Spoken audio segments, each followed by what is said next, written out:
तो ये गलतुल आम, इसको मैंने अपना पिछली वीडियो में आपको बताया था कि ये गलतुल आम सेंटेंसेस वोकैबुलरी है जिसमें जो गलत हो चुके हैं और वैसे ही सही समझे जाते हैं, लेकिन originally they are not correct. तो फिर ये दोनों आपस में जगह बदल लेते हैं, आई और वी विल के साथ, और यहां के तमाम subjects he, she, boy, people, सब जो सारे सब्जेक्ट्स हैं वो शेल के साथ आ जाएंगे। बिस्मिल्लाहिर्रहमानिर्रहीम, अस्सलाम वालेकुम, this is Tahir Ali, welcome to my YouTube channel English with Tahir Ali. आज एक दफ़ा फिर जो मैंने आप लोगों से डिस्कस किया था इन माय प्रीवियस वीडियोस कि हम ये एक सीरीज़ का आगाज़ कर रहे हैं और वो सीरीज़ है स्पीकिंग प्लस राइटिंग स्किल्स। तो इसमें आपने गुज़श्ता वीडियोस देखी जिनमें कई सारी चीज़ें आपको नई मिली, और ये जो वीडियो आज आपको मिलने वाली है it will also be absolutely new for you. और आप हैरान होंगे कि ये तो हम इस तरह के सेंटेंसेस तो हम कभी बोलते ही नहीं थे, या जिन मौकों पर ये असल में बोले जाने चाहिए इन पे तो हमने कभी इस्तेमाल नहीं किया, हम तो इनके कुछ और मीनिंग लेते थे। तो जैसे मैंने अपनी पिछली वीडियो में आपको इज, एम, आर +2 वाली वीडियो में आपको कुछ एक इशारा दिया था कि एक और वीडियो में आपको इसकी क्लैरिफिकेशन दूंगा। तो आज वो है टॉपिक, और टॉपिक बड़ा इंटरेस्टिंग है, बड़ा मालूमाती, और इसमें ऐसी मिसकंसेप्शंस आज आपकी क्लियर होंगी जो हम कई सालों से बोलते चले आ रहे होते हैं और लिख रहे होते हैं, और आज आपको क्लियर हो जाएगा कि वो सारे सेंटेंसेस जो आप बोल रहे थे, हम लिख रहे थे, वो सारे हम गलत बोल रहे थे, गलत मौकों पर लिख और बोल रहे थे। तो आज का टॉपिक है without delaying the use of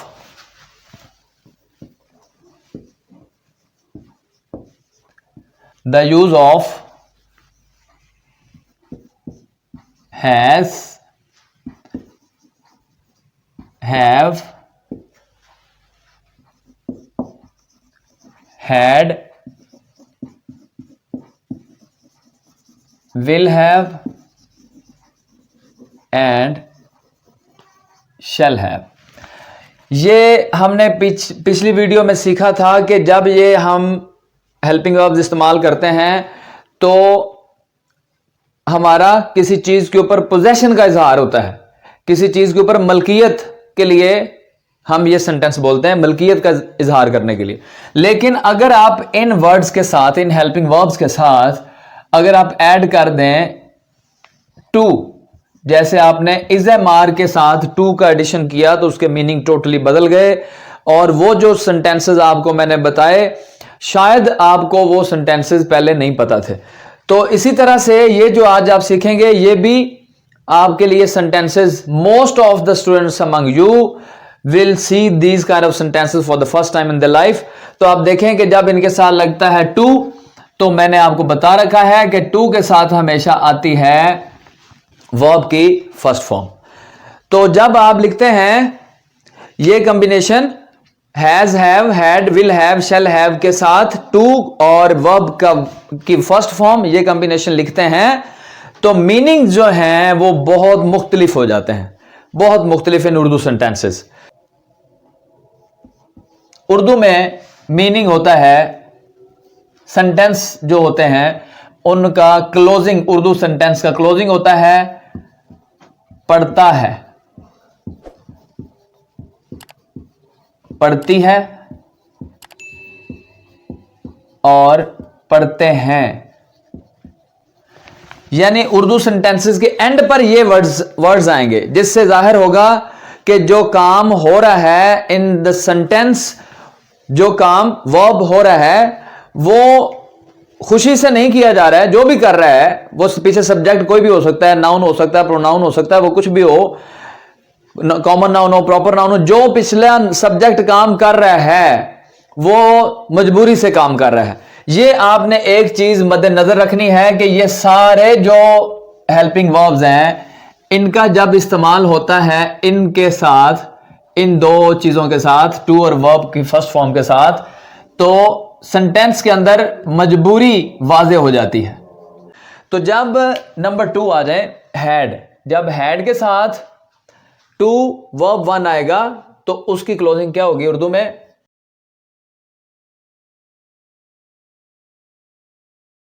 ये जो पास्ट है इसकी दो साउंड होती हैं, यानी दो तरह के सेंटेंसेस होते हैं सेंटेंस वोकैबुलरी में। जब उर्दू सेंटेंस में ये वाली क्लोजिंग हो इन उर्दू सेंटेंसेस तो ऑफ कोर्स हमें पता लग जाता है कि ये फ़िक्रा जो है ये मजबूरी का एलिमेंट, मजबूरी का सेंस जाहिर कर रहा है। फसल काटनी पड़ती थी या हमें फसल काटना पड़ी, दोनों का एक ही मीनिंग है और दोनों एक ही कॉम्बिनेशन के साथ ट्रांसलेट होंगे। क्लियर हो गया जी। तो अब आ जाए नंबर 3 पे।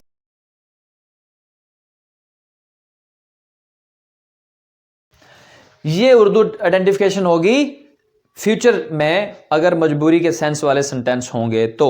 देखिए कैसे, हमें सबक याद करना पड़ेगा, ठीक, या हमें सख्त मेहनत करना पड़ेगी।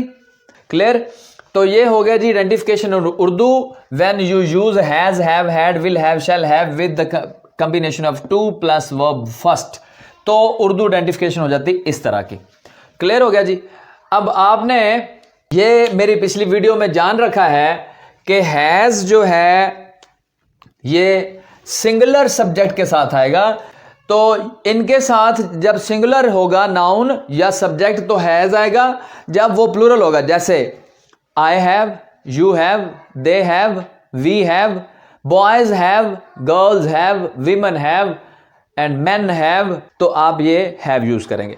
पास्ट में ये आपको कंफ्यूजन नहीं है, पास्ट में आसानी है कि आपको हर तरह के सब्जेक्ट के साथ हैड इस्तेमाल करना है। He had, they had, she had, we had, I had, you had, यानी एक तरफ सिंगुलर एक तरफ प्लूरल दोनों के साथ आ सकता है। All types of subjects, noun और प्रोनाउन, प्रॉपर नाउन और common noun, they all take had when the talk is in the past tense, right? तो ये हो गया जी पास्ट टेंस का। ये पास्ट टेंस हैड के साथ टू प्लस वर्ब फर्स्ट लगाएंगे तो पास्ट टेंस का सेंटेंस बन जाएगा। हम अब एग्जांपल्स के साथ डिस्कस करते हैं। अब आ जाइए विल हैव, शैल हैव के साथ। जब आप लिखते हैं विल हैव टू या शैल हैव टू, ये इसमें भी मैं आपको एक हिंट के साथ आपका काफी सारा कंफ्यूजन खत्म कर दूंगा। जैसे कि आई और वी के साथ आएगा शैल हैव, बाकी तमाम सब्जेक्ट्स के साथ, बाकी तमाम he, she, it, they, you, boy, boys, girl, girls, man, people, सबके साथ विल हैव। लेकिन इसमें एक आपको बात हमेशा याद रखनी है कि ये जो दोनों इस्तेमालात हैं, यानी कि आई और वी के साथ शैल, बाकी तमाम सब्जेक्ट के साथ विल, ये आपस में अपनी जगह बदल लेते हैं। यानी आई वी जो है वो विल के साथ और यहां के तमाम सब्जेक्ट्स शैल के साथ आएंगे। कब? जब स्ट्रेस किया जा रहा हो, काम के ऊपर जोर दिया गया हो और उर्दू सेंटेंस में लाजमी या जरूर का लफ्ज आए, तो फिर ये दोनों आपस में जगह बदल लेते हैं। आई और वी विल के साथ और यहां के तमाम subjects he, she, boy, people, सब जो सारे सब्जेक्ट्स हैं वो शैल के साथ आ जाएंगे जब जरूर का लफ्ज आ जाता है फिक्रे के अंदर कि ये काम जरूर होगा वगैरह वगैरह। तो आइए अब हम कुछ एग्जांपल्स देखते हैं जिनसे आपको मजीद समझ आ जाएगी कि कैसे सेंटेंसेस इनके बनते हैं, उर्दू पूरा सेंटेंस कैसा होगा। देखें जरा।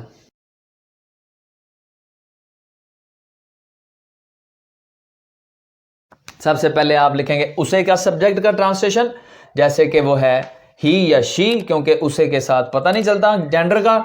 आप लिखेंगे ही हैज टू, हैज के साथ टू, उसके बाद याद करना। आखिर में आपको पता लग रहा है कि याद करना ये वाला हिस्सा जो है मोस्ट क्रूशियल होता है हर उर्दू सेंटेंस का। Now look at the order of the sentence. He has to, has के साथ टू लगाया, वर्ब की फर्स्ट फॉर्म याद करना, उसको कहते हैं लर्न।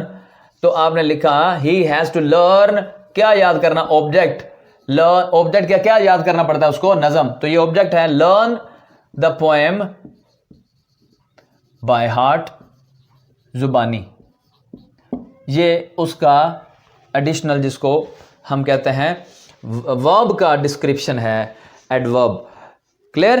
तो ये सेंटेंस बनता है जी he has to learn the poem by heart, उसे जुबानी नज़म याद करना पड़ती है। अब ये उसे हैज के साथ जो है हमने एक सेंटेंस बनाया क्योंकि उसे सिंगुलर सब्जेक्ट है। अब नेक्स्ट सेंटेंस देखें जिसमें हम प्लूरल सब्जेक्ट के साथ करेंगे। इसके अंदर भी आप मजबूरी की सेंस समझ रहे हैं कि वो लिखने वाला या बोलने वाला जो है वो कह रहा है कि हमें रोज़ाना सबक लिखना पड़ता है, बड़ी मजबूरी से हम ये काम करते हैं। ठीक है, अब हम इसकी ट्रांसलेशन करेंगे। ट्रांसलेशन में देखिए, सबसे पहले सब्जेक्ट को हम ट्रांसलेट करेंगे, देयर इज वी के साथ आपने लगाना है हैव के साथ लगेगा टू के साथ वर्ब की फर्स्ट फॉर्म लिखना, ये जो वर्ब है लिखना है write, we have to write our lesson daily, we have to write our lesson daily. तो इसमें आपने हैज हैव टू का, यानी ये दो सेंटेंसेस जो हैं किससे बिलोंग कर रहे हैं, ये बिलोंग कर रहे हैं प्रेजेंट टेंस के साथ बिलोंग कर रहे हैं, यानी ये प्रेजेंट के फिक्रे हैं। प्रेजेंट में अगर मजबूरी की सेंस होगी तो हैज हैव का इस्तेमाल करेंगे। नेक्स्ट आप आ जाइए जी एक और सेंटेंस की तरफ।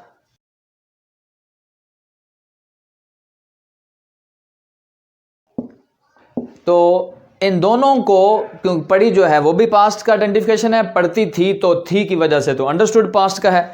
तो इसको ट्रांसलेट हम कैसे करेंगे, देखिए इसमें सब्जेक्ट है, सबसे पहले हमें ट्रांसलेट करना है सब्जेक्ट है उन्हें की इंग्लिश होती है दे, आप लिखेंगे दे के साथ, चूंकि मैंने आपको बताया कि हैड पास्ट में तो सिर्फ हैड है सबके साथ, तो आप बिला सोचे समझे बगैर हेजिटेशन के लिखेंगे दे हैड के बाद आएगा टू के साथ वर्ब की फर्स्ट फॉर्म है काटना, तो काटने की इंग्लिश है हार्वेस्ट या कट भी लिख सकते हैं। They had to harvest the crop, फसल को आप जानते होंगे कि क्रॉप कहते हैं। They had to harvest the crop. Next आज हम देखते हैं फ्यूचर की एग्जांपल।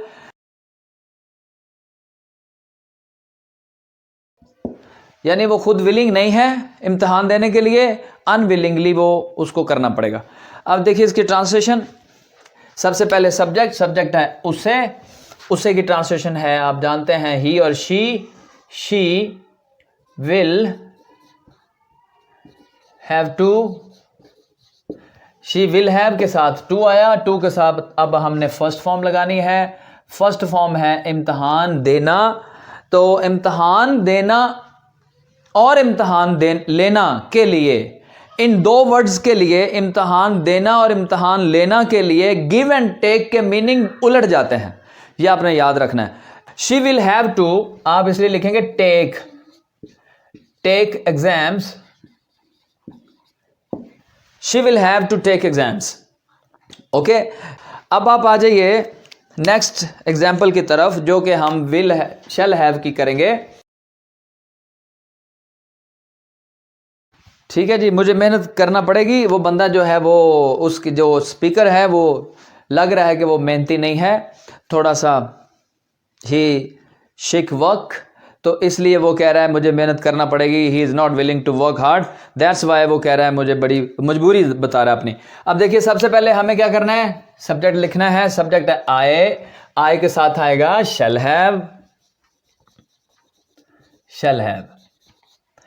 हैव के साथ आप लगाएंगे टू के साथ वर्ब की फर्स्ट फॉर्म, मेहनत करना फर्स्ट फॉर्म है, यानी इसकी फर्स्ट फॉर्म बनेगी work hard. I shall have to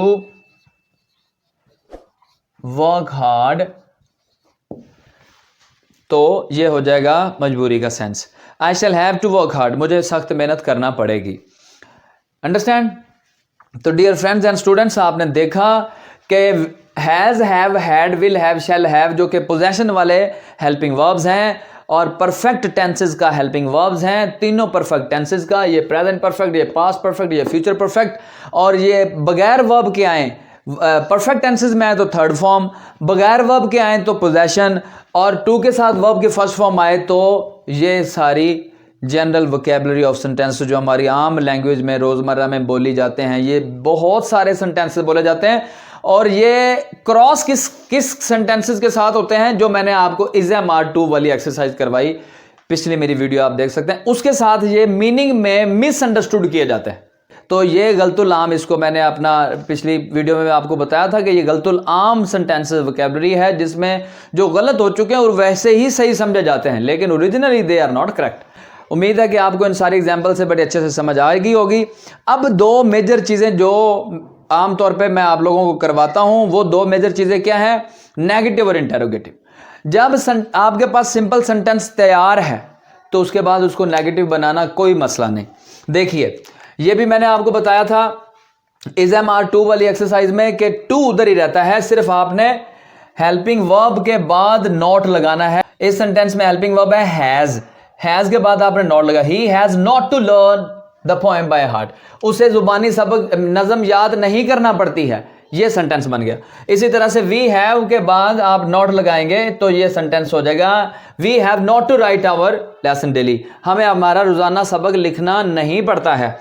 इसी तरह दे हैड, इधर हम नॉट लगा देंगे तो ये हो जाएगा they had not to harvest the crop, उन्हें अपनी फसल नहीं काटना पड़ी या पड़ती थी। इसी तरह से इन सेंटेंसेस में भी नॉट लगाएंगे आप असल हेल्पिंग वर्ब के बाद, जो कि she will not have to, she will not have to लिखेंगे, she will have not to नहीं लिखेंगे। ये याद रखना है आपने, जो डबल कॉम्बिनेशन का हेल्पिंग वर्ब होता है उसके असल हेल्पिंग वर्ब से पहले ये उसका असल नहीं है। ये याद आपको समझना भी चाहिए इस चीज को, ये फ्यूचर का असल नहीं है, ये तो प्रेजेंट का है।